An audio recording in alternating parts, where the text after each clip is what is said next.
Halo semua, kembali lagi di channel Kimia First. Di video kali ini, kita akan melanjutkan video pembahasan mengenai soal Olimpiade di bidang kimia tingkat kabupaten kota tahun 2015. Melanjutkan video pembahasan sebelumnya, soal yang akan kita bahas yaitu soal nomor 16 sampai dengan nomor 20. Tanpa berlama-lama lagi, langsung saja kita mulai dari soal nomor 16. Soalnya itu, dalam suatu wadah tertutup yang suhunya 25 derajat Celcius, sejumlah amonium karbamat dengan rumus molekul N2H6CO2 menyublim dan terdisosiasi menjadi amonia serta karbon dioksida sesuai persamaan reaksi berikut. Setelah didiamkan beberapa lama, terjadi kesetimbangan dengan tekanan total gas sebesar 0,116 atm.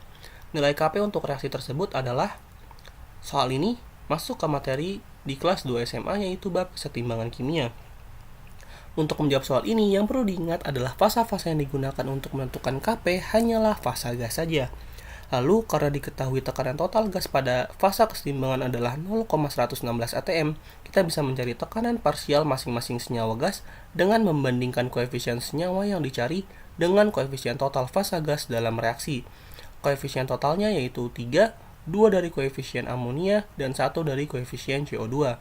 Untuk N2H6CO2 tidak termasuk karena fasanya solid. Lalu, kita tentukan tekanan parsial masing-masing gas.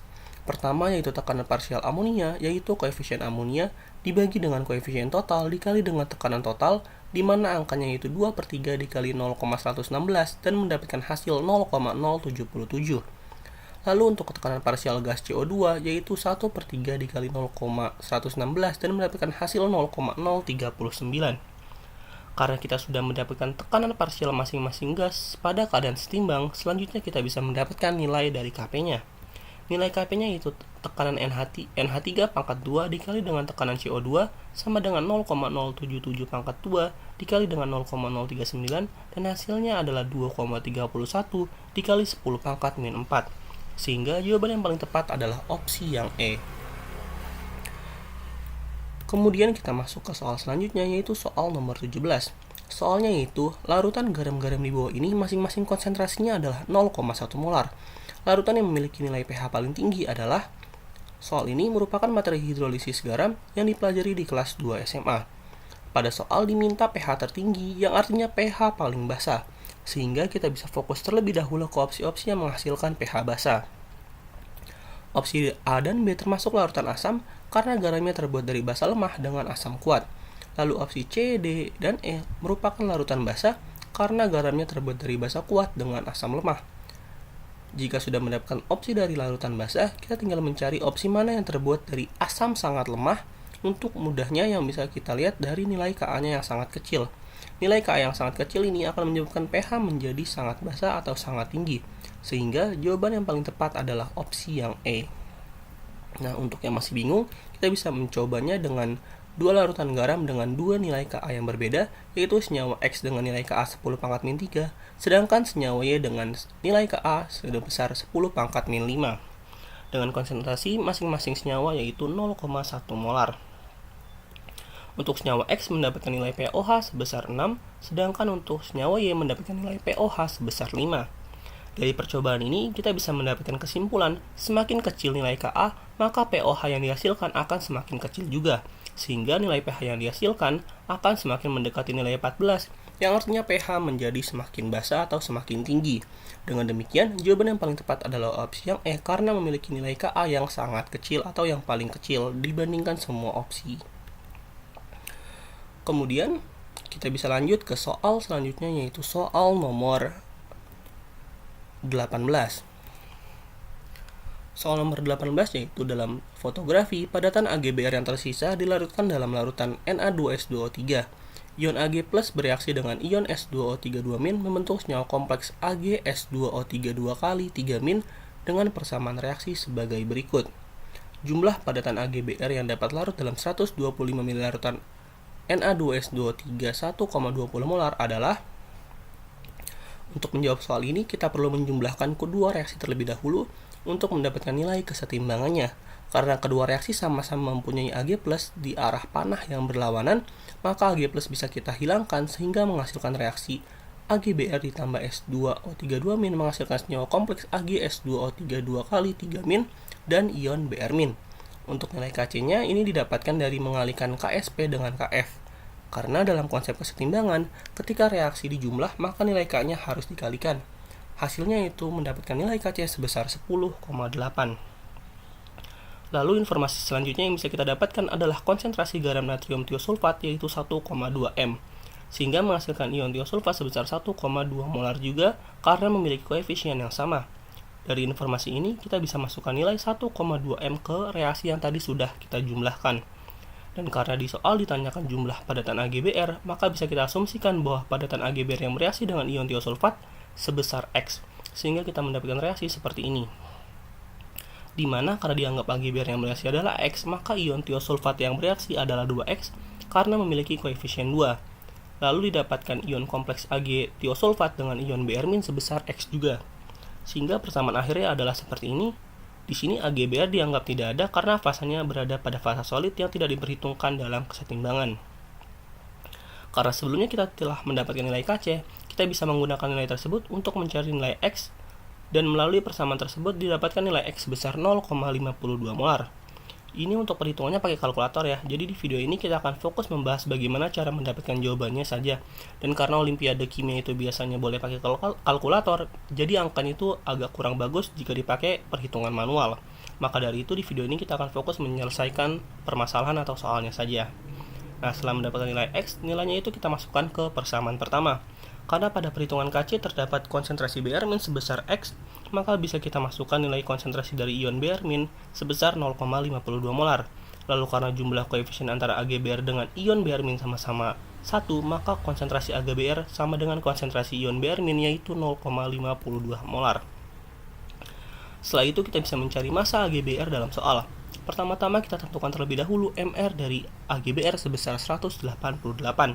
Lalu jumlah mol dari AgBr yaitu sebesar 0,065 mol dari perhitungan M dikali volume, di mana volumenya ini didapatkan dari volume natrium tiosulfat karena AgBr direaksikan dengan larutan natrium tiosulfat.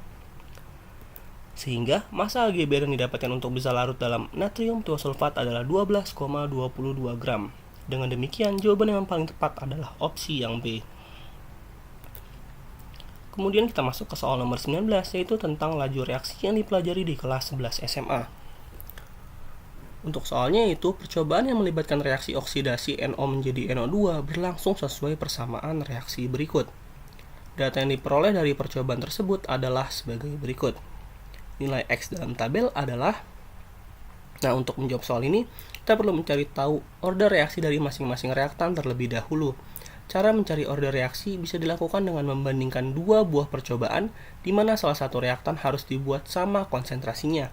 Di sini kita bisa mencari order reaksi oksigen terlebih dahulu dari percobaan 1 dan percobaan 2 karena nilai konsentrasi NO-nya sama. Langsung saja kita bandingkan antara konsentrasi oksigen dengan laju reaksinya. Setelah disederhanakan, baik perbandingan konsentrasi oksigen maupun perbandingan laju reaksinya sama-sama menghasilkan nilai 1/4, sehingga order reaksi dari oksigen adalah 1. Lalu kita mencari order reaksi dari NO dengan melakukan perbandingan antara percobaan 2 dan percobaan 3 karena memiliki nilai konsentrasi oksigen yang sama. Langsung saja kita masukkan nilainya, dan setelah disederhanakan didapatkan perbandingan konsentrasi NO adalah 1/3, sedangkan perbandingan laju reaksinya adalah 1/9, sehingga order reaksi dari NO adalah 2. Karena dengan menaikkan konsentrasi NO sebesar 3 kali, laju reaksinya meningkat sebanyak 9 kali atau pangkat 2 dari 3. Dengan demikian, order reaksi dari oksigen adalah 1, sedangkan order reaksi dari NO adalah 2. Selanjutnya kita bisa mencari nilai K atau koefisien laju reaksi dari percobaan mana saja. Dan untuk di video ini kita bisa pakai contoh dari percobaan 1. Rumus laju reaksi dari soal ini adalah V sama dengan K dikali konsentrasi O dikali konsentrasi NO pangkat 2. NO di pangkat 2 karena order reaksinya 2, sedangkan oksigen di pangkat 1. Atau tidak ditulis karena pangkatnya atau berasal dari reaksi order 1. Lalu kita modifikasi rumusnya untuk mencari nilai K. Setelah itu kita bisa masukkan angka-angkanya, yaitu 7,10 dari data percobaan 1 dibagi dengan 0,001 dikali 0,001 pangkat 2 dan didapatkan hasil 7,1 dikali 10 pangkat 9. Setelah mendapatkan nilai K-nya, kita bisa masukkan data untuk percobaan 4 untuk mencari nilai laju reaksi percobaan 4. Rumus laju reaksi sama seperti tadi, yaitu V sama dengan K dikali konsentrasi O2 dikali konsentrasi NO pangkat 2. Dimana di sini kita bisa masukkan angkanya, yaitu 7,1 dikali 10 pangkat 9 dikali 0,002 dikali 0,002 pangkat 2, sehingga menghasilkan nilai laju reaksinya sebesar 56,80. Sehingga opsi yang paling tepat untuk jawaban ini adalah opsi yang D. Kemudian kita ke soal terakhir, yaitu soal nomor 20 untuk video kali ini. Untuk soalnya adalah di dalam reaksi yang digambarkan oleh persamaan reaksi berikut ini, jenis reaksi yang terjadi pada benzena adalah, materi ini merupakan materi lanjutan dari hidrokarbon dan dipelajari di kelas 3 SMA. Sebelumnya kita perlu tahu terlebih dahulu bahwa benzena memiliki struktur cincin planar dengan elektron pi atau ikatan rangkap 2 yang terdelokalisasi atau mengalami resonansi membentuk sistem aromatik.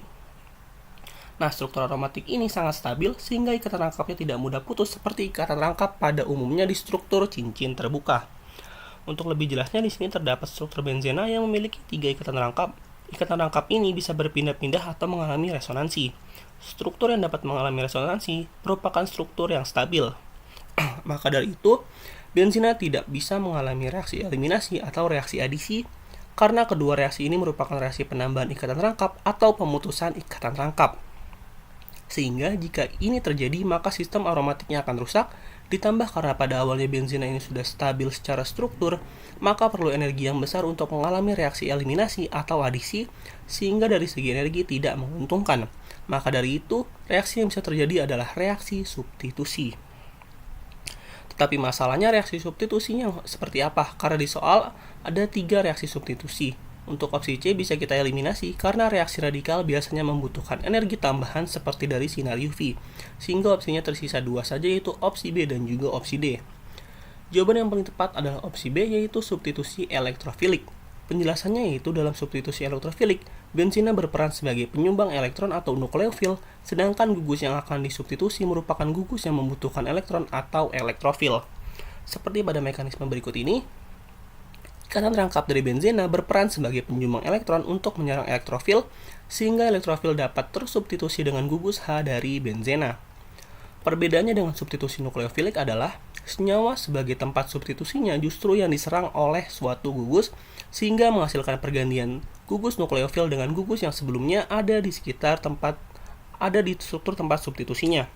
Dalam contoh, senyawa CH3CH2Br berperan sebagai tempat substitusinya diserang oleh nukleofil sehingga menghasilkan pergantian gugus OH dengan Br. Sedangkan untuk benzena yang merupakan tempat atau struktur yang mengalami substitusi justru yang menyerang atau menyumbang elektron. Dengan demikian, reaksi yang terjadi adalah reaksi substitusi elektrofilik, yaitu opsi yang B. Mungkin sekian untuk video kali ini, semoga bermanfaat, dan apabila ada hal yang ingin ditanyakan atau didiskusikan, bisa kita diskusikan bersama di kolom komentar. Jangan lupa juga untuk melihat video lainnya terkait pembahasan soal OSK Kimia. Sampai jumpa di video selanjutnya. Terima kasih.